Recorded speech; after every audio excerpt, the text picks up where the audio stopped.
ఉండడు.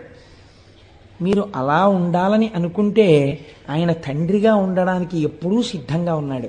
కాబట్టి ఈశ్వర, మేము పాపం చేశాం, మీరు ఈ ధనస్సుతో మాకు కనపడద్దు, మీరు ప్రసన్నమూర్తి అయి కనపడండి.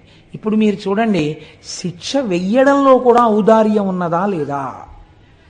ఉన్నదనే కదా మీరు ఒప్పుకోవాలి. అసలు సనాతన ధర్మం మనకున్న చాలా గొప్పతనం ఏమిటో తెలుసా అండి? మీరు చేసే పాపానికి ఫలితం ఇచ్చేవాడు ఒకడు మిమ్మల్ని భయపెట్టడానికి, మీ భయం తీయడానికి ఒకడు, ఇద్దరు ఉండరు. భయకృత్ భయనాశన, భయాన్ని సృష్టించేవాడు పరమాత్మే, భయాన్ని తీసేసేవాడు పరమాత్మే. ఇది సనాతన ధర్మమునందున్నటువంటి జీవధార. మీరు చాలా జాగ్రత్తగా చూడండి. మీకు కష్టం వచ్చిందనుకోండి, ఎవరిచ్చారండి మీకు ఈ కష్టం అని అడిగారు అనుకోండి, ఎవరిచ్చారు? భగవంతుడే ఇచ్చాడు. మీకు ఈ కష్టం తప్పిందనుకోండి,